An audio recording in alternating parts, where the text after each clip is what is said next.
मंगलमय मंगलकरण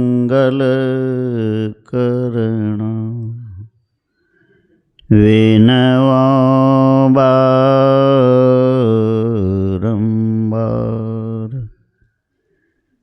धन्य धन्य सद्गुरु सुखद महिमा कही न जाय। जो कुछ कहूँ तुम्हारी कृपा, मोते कछु न वसा। बोलिए श्री सद्गुरु महाराज की जय। श्री सद्गुरु महाराज की जय। श्री सद्गुरु महाराज की जय।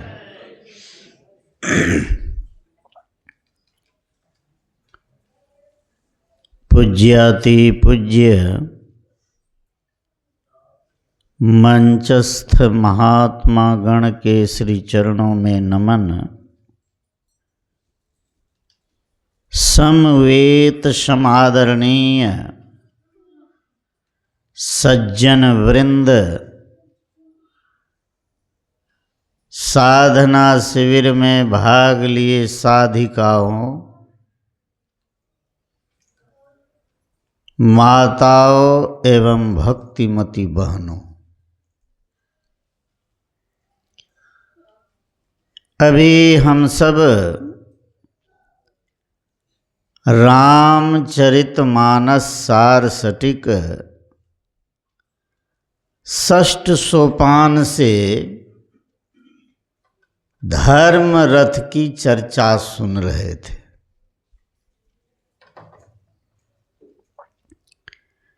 प्रसंग में हम लोग सुन रहे थे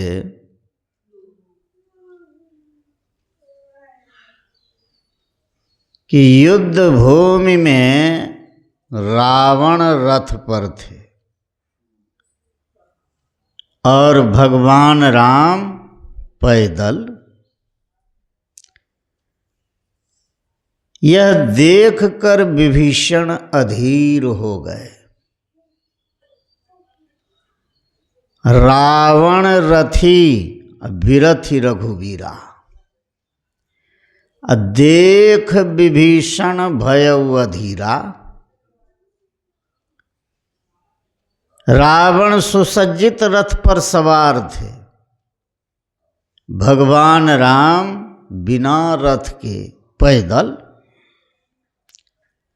यह देखकर विभीषण अधीर हो गए। क्यों अधीर हो गए? रावण उनका भाई था, उनके पराक्रम को वे जानते थे, इसलिए अधीर हो गए। और भगवान राम से कहते हैं, नाथ न रथ नहीं तन पद त्राना। हे नाथ, आपको न तो रथ है और न पैरों में जूते हैं। कई विधि जितब वीर बलवाना, कैसे इस बलवान शत्रु को जीतिएगा? भगवान राम कहे कि हे विभीषण, इस शत्रु को जो सामने है, इसको जीतना कोई बड़ी बात नहीं। असली शत्रु जो है उसको जीतना बहुत कठिन है। वह असली शत्रु क्या है? भगवान राम कहे कि शत्रु तो संसार ही है। जैसे शत्रु दुख देता है, उसी तरह इस संसार में जो है जीव है, कोई सुखी है? कोई सुखी नहीं। संत कबीर साहब ने कहा, तन धर सुखिया काहू न देखा, जो देखा सो दुखिया। इसका मतलब जो दुख देता है वह शत्रु है, यह संसार ही शत्रु है। और संसार ऐसा शत्रु है कि इसको जीतना बहुत कठिन, अजय है, इसको जीतना बहुत कठिन। संसार को जीतना मतलब फिर संसार में नहीं आना, तब न संसार को जीता। यदि बारंबार संसार में आते जाते रहते हैं तो संसार जीता गया? नहीं जीता गया। इसीलिए संसार अजय है। भगवान राम कहते हैं, महा अजय संसार रिपु, यह शत्रु है संसार। जीत सकई सो वीर, इस संसार को जो जीत कर चला जाता है फिर संसार में नहीं आता है, वही है वीर। संसार को कौन जीतेगा? तो जाके असरथ होय दृढ़, सुनो सखा मति धीर। हे मति धीर सखे सुनो, जिसके पास ऐसा रथ होगा। कैसा? जिस रथ का वर्णन हुआ, धर्ममय रथ।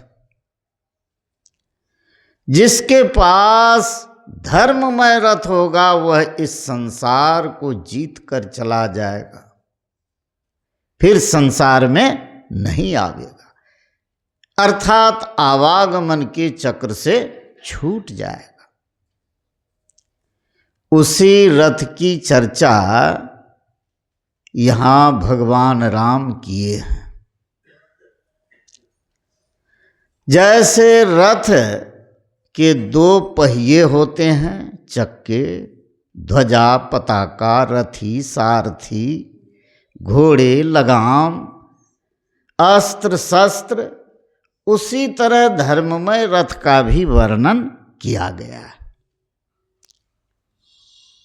सुन रहे थे हम लोग, सबसे प्रारंभ किए हैं भगवान राम रथ के दो पहिए का। धर्ममय रथ के दो चक्के क्या हैं? सौरज धीरज तेहि रथ चाका, सत्यशील दृढ़ ध्वजा पताका। पहिया क्या है? सौरज और धीरज। सौरज किसको कहते हैं? शौर्य कहते हैं पराक्रम को, न कि शूरता को। ये तो क्षेत्रीय भाषा है। लोग बोलते हैं अहाँ के शूरता कुन्ने लागल छे, न, ये क्षेत्रीय भाषा है। लेकिन शौर्य का अर्थ होता है पराक्रम। जो शूरवीर होता है वह युद्ध भूमि से वापस नहीं होता है, वापस नहीं होता है। और जो शूरवीर नहीं है तो युद्ध भूमि में टिकेगा? नहीं टिकेगा, वह वापस हो जाएगा। हम लोग भी यहां लड़ने के लिए आए हैं, न? किससे लड़ने के लिए? मन से। मन इतना बलवान है कि इसको जीतना बहुत कठिन। मने न संसार में भरमाता है। मन के जीते जीत है, मन के हारे हार। मन को जीत लिया तो जीत, मन को नहीं जीत सका तो हार। मन बहुत बलवान है। और यह मन ऐसा है कि पलक में कोस, हजार कोस तक उड़ जाता है, तुरंत। मन की गति वायु से भी अधिक है।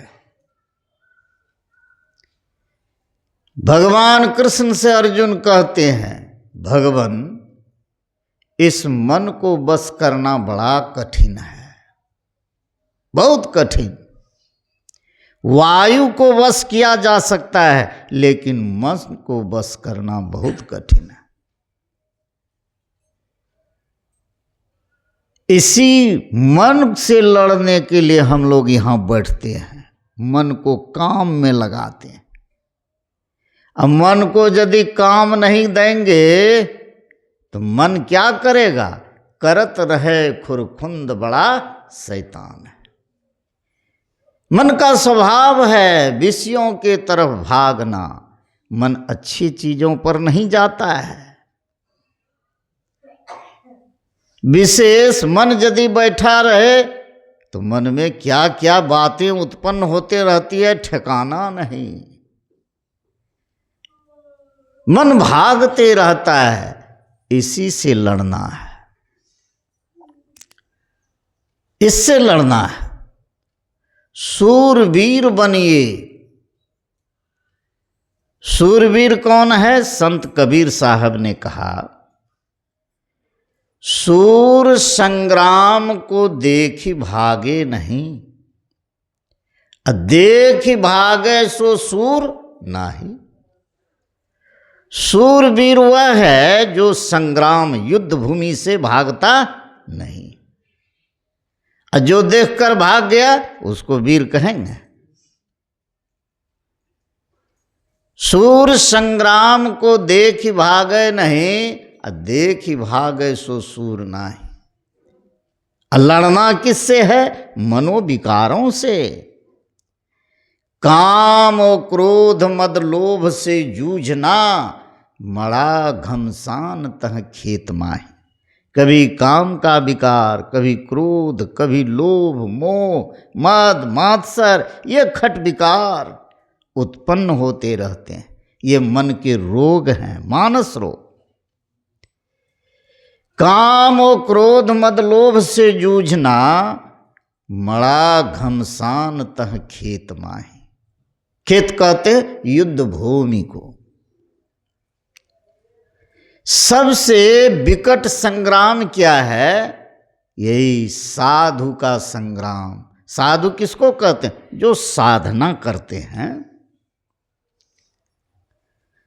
संत कबीर साहब कहते हैं, साधु संग्राम विकट बेलामती, सती और सूर के आगे। सूर संग्राम है पल दो चार का, सती संग्राम पल एक लागे। सबसे विकट संग्राम कौन है? साधु का संग्राम। इस मन से लड़ते रहिए। विकट संग्राम है। साधु संग्राम है विकट बेलामती, सती और सूर के आगे। सूर संग्राम है पल दो चार का।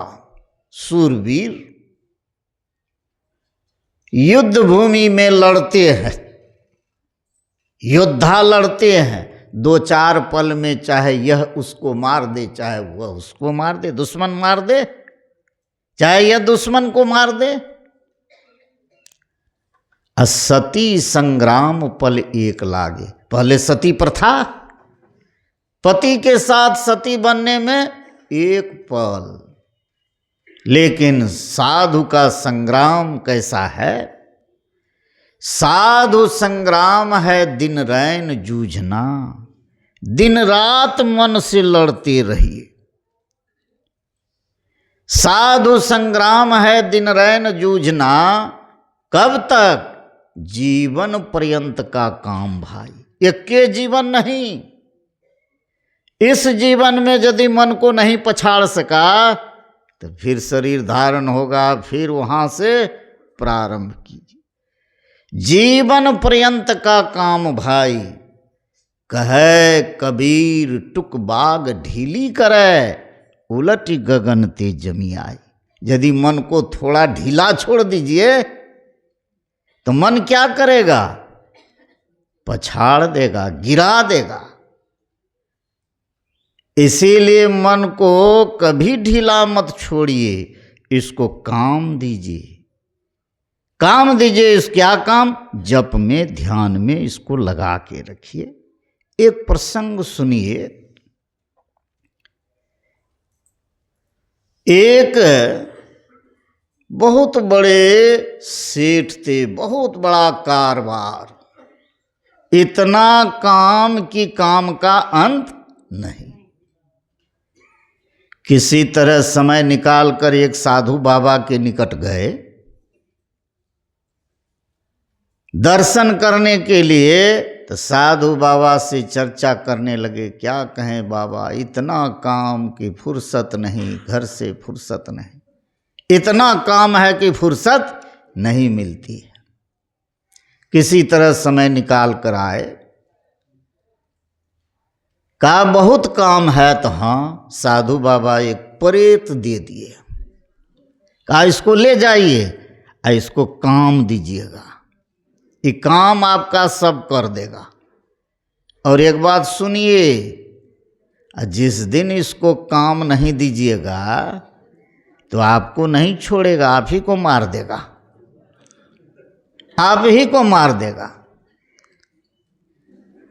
सेठ जी कहे कि हमारे पास इतना काम है कि इसको तो अपने काम से फुर्सत नहीं होगा। कहा सो कह दिए, जब आपका काम अंत होने को होगा तो फिर मेरे पास आइएगा तो हम भेद बता देंगे। प्रेत को लेकर चले गए। जो काम बतावे प्रेत ना तुरंत करके चले आवे। होते होते थोड़े ही दिन में अब काम समाप्त होने वाला था। अब काम समाप्त होने वाला है। सेठ जी को हुआ कि अब तो काम समाप्त होने वाला, अरे ये प्रेत तो हम ही को मार देगा। फिर गए साधु बाबा के पास, कहे अब तो काम बहुत कम है, समाप्त ही होने वाला है, अब उपाय क्या करें?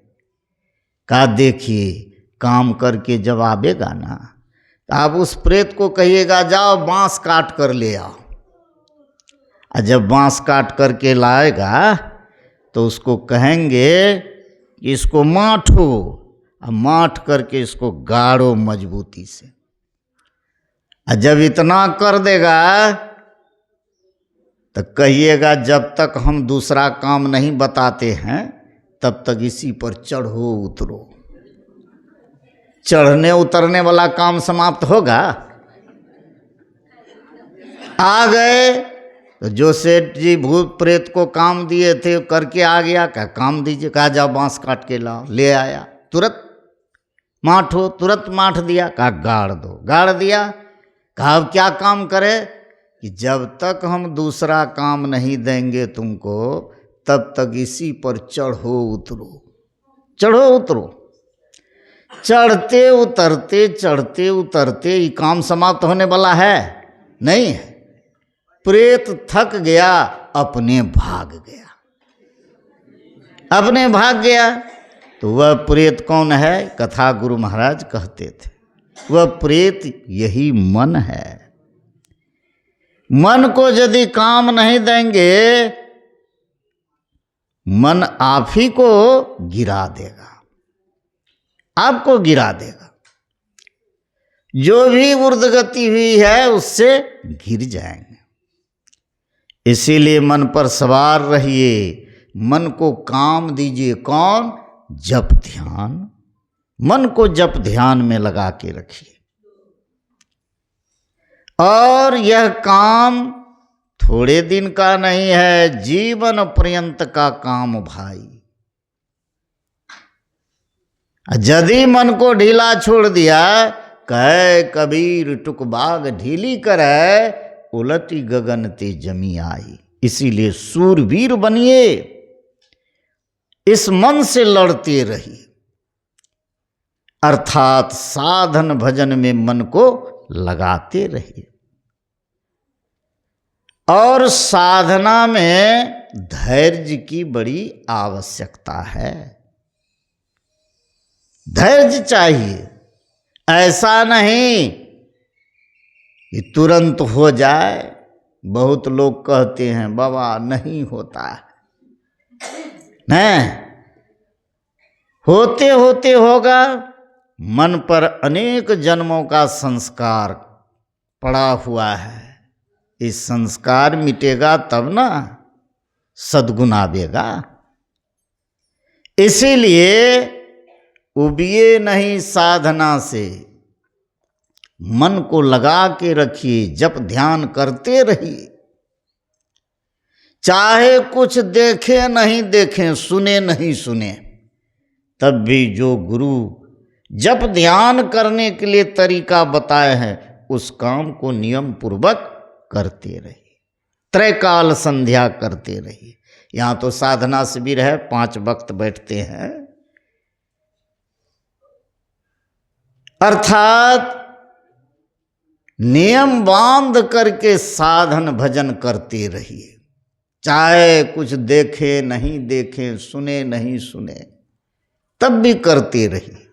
जैसे उदाहरण के लिए कोई पत्थर है बड़ा सा, उस पर आप 99 चोट मारे हथौड़ा से, बड़ा हथौड़ा से, नहीं फटा। 100वां चोट जो मारे, अंतिम चोट, पत्थर फट गया, तो क्या 99 चोट बेकार गया? अरे 99 बार मारे, कमजोर हुआ, तब न 100वां में फट गया कि एक चोट का महत्व हुआ? नहीं ना। उसी तरह जप ध्यान में मन को लगा के रखिए। चाहे आप कुछ देखें नहीं देखें, सुने नहीं सुने, तब भी जप ध्यान करते रहिए नियम पूर्वक। कभी गुरु की कृपा अवश्य होगी। यह धैर्य रखिए। साधना में धैर्य की बड़ी आवश्यकता है।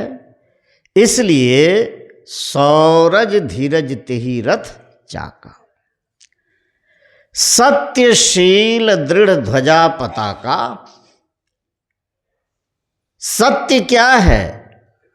मजबूत ध्वजा है। और शील क्या है? शीलता पताका है। शीलता है पताका। सत्यशील दृढ़ ध्वजा पताका। सत्य मजबूत ध्वजा, अशीलता पताका। ध्वजा किसको कहते हैं? बांस काट कर लाए, माठ लिए, ध्वजा है। माठ कर गाड़ दीजिए तो शोभा लगेगा, बिना पताका का देखने में बढ़िया नहीं लगेगा। और उसमें यदि पताका लगा देते हैं तो देखने में भी अच्छा लगेगा। इसीलिए सत्य बोलिए। कैसा बोलिए? सुहाता हुआ सत्य। सत्यम ब्रुयाद प्रियम ब्रुयाद न ब्रुयाद सत्यम प्रियम। सत्य बोलिए, प्रिय बोलिए, ऐसा सत्य भी नहीं बोलिए जो अप्रिय हो। इसी को कहते हैं शीलता का गुण। एक प्रसंग सुनिए। एक राजा स्वप्न में देखे कि उनके मुंह के दांत टूट गए। राजा के दरबार में पंडित रहते हैं। एक पंडित जी को बुलाकर पूछे कि पंडित जी, मैं स्वप्न में देखा हूं कि मेरे मुंह के सारे दांत टूट गए। इस स्वप्न का क्या फल है? पंडित जी कहते हैं, राजन, इस स्वप्न का फल यही है कि इस स्वप्न का फल शुभ नहीं है। का क्या फल है? इस स्वप्न का फल यही है कि आपके जीते जी आपके राज परिवार के जितने लोग हैं संसार से चल बसेंगे। यह बात किसी को अच्छी लगेगी? राजा को बहुत तकलीफ हुई। कहा, यह पंडित जी बहुत कड़वी वाणी बोलते हैं। सिपाहियों से कहा कि इसको पकड़कर हाजत में रखो। और दूसरे पंडित जी को बुलाए। पंडित जी बड़े चतुर थे, चतुर थे। उनसे भी यही प्रश्न किया कि मैं स्वप्न में देखा हूं कि मेरे मुंह के सारे दांत टूट गए हैं, स्वप्न का क्या फल है? पंडित जी कहते हैं राजन, स्वप्न का फल शुभ है, बहुत अच्छा है। का क्या है? पंडित जी कहते हैं स्वप्न का फल यही है कि आपके राज परिवार में जितने लोग हैं सबसे लंबी आयु आपकी। बात तो एक ही न कहा, एक ही बात कहा, लेकिन कहने का ढंग, तरीका, सत्य बात कहा, लेकिन कहा कैसे? बनाकर। इसीलिए सत्य बोलिए, प्रिय बोलिए, यह शीलता का गुण है। साधक को शीलवान होना चाहिए। सोच समझ कर बोलिए, सत्य व्रत धारण कीजिए। सतव्रत में दृढ़ आप हो, कोई साप क्या करे, गुरु महाराज कहे। इसीलिए सत्य को अपनाइए, सत्य में बड़ी ताकत है। और यह देश जो हम लोग जिस देश में रहते हैं, भारतवर्ष, यहां से अंग्रेज कैसे भागे? सत्य और अहिंसा के बल पर। सत्य में बड़ी ताकत है। सत्य में इतनी ताकत है कि आपस में मेल करा देता है, मेल करा देता है। आज अनमेल क्यों है? असत्य व्यवहार के कारण। असत्य बोलते हैं, इसीलिए अनमेल है। सत्य बोलेंगे तो आपस में मेल होगा। इसीलिए सत्य का आचरण करें। सत्यशील दृढ़ ध्वजा पताका, बल विवेक दम परहित घोरे। कौन बल चाहिए? विवेक बल। अब विवेक बल कैसे होगा? सत्संग के द्वारा। बिनु सत्संग विवेक न होई, राम कृपा बिनु सुलभ न सोई। इसीलिए सत्संग कीजिए, विवेक होगा, सार असार का ज्ञान होगा। सार को ग्रहण कीजिए, असार को छोड़िए। इसलिए सत्संग की बड़ी आवश्यकता है। बिना सत्संग के विवेक नहीं। बल विवेक दम परहित घोरे। 3 घोड़े हैं, विवेक, बल, दम और परहित। दम कहते हैं इंद्रिय निग्रह को। दम किसको कहते हैं? इंद्रिय निग्रह। एक दम होता है खाने वाला, आलू का दम खाते हैं ना, वो नहीं। एक दम कहते हैं ताकत को, दम छो तोरा न, वो दम नहीं। दम मतलब इंद्रिय निग्रह, अर्थात दम का साधन कीजिए, अर्थात दृष्टि योग कीजिए। इसका अभ्यास करेंगे तो इंद्रियों के घाटों में जो सूरत फैली है वह सिमट जाएगी। इसीलिए बल विवेक दम परहित घोरे। परोपकारी होना चाहिए। परोपकार के समान कोई धर्म नहीं है। इसीलिए परोपकारी होना चाहिए, दूसरे का उपकार कीजिए। भगवान राम कहे परहित सरिस धर्म नहीं भाई, पर पीड़ा सम नहीं अघमाई। दूसरे के उपकार के समान कोई धर्म नहीं है और दूसरे को पीड़ित करने के समान कोई पाप नहीं। पर पीड़ा सम नहीं अघमाई। भगवान राम कहते, मैं नहीं कहता, निर्णय सकल पुराण वेद कर, कहे संत कवि कोविद नर। वेद का निर्णय है, वेद पुराण इसका निर्णय है। इस बात को कौन कहते हैं? कहीं कवि कोविद नर, कोविद कहते हैं विद्वान को, संत कवि कोविद सब यही बात कहते हैं, परोपकार कीजिए। लेकिन लोग परोपकार करते हैं, अपकार ही करते हैं, दूसरे की हानि करते हैं। क्यों करते हैं? भगवान राम कहे, करहि मोह बस नर अघनाना, स्वार्थ रथ परलोक नसाना। मोह बस, अज्ञान बस या ममता बस लोग पाप कर्मों में लिप्त रहते हैं, जिससे यहां तो चकाचक हो गया, लेकिन परलोक उसका नहीं बनता है, परलोक नाश हो जाता है। जो ऐसा करते हैं, भगवान राम कहते हैं, उनके लिए मैं कैसा हो जाता हूं? तिनके काल रूप में भ्राता, शुभ अरु अशुभ कर्म फल दाता। उसके लिए मैं काल के समान होता हूं, शुभ अशुभ कर्मों के फल को देता। इसीलिए जो बुद्धिमान लोग हैं, अस विचार जे परम सयाने, भजहि मोहि संस्कृति दुख जाने। संस्कृति किसको कहते हैं? आवागमन को। आवागमन के समान कोई दुख नहीं है। इस दुख से छूटने के लिए भजन करते हैं, ईश्वर भजन करते हैं। बल विवेक दम पर हित घोड़े, ये घोड़े किससे जुड़े बंधे हैं? क्षमा कृपा समता रजु जोड़े। क्षमा कौन कर सकता है? जिसके पास बल होगा वही ना क्षमा करेगा।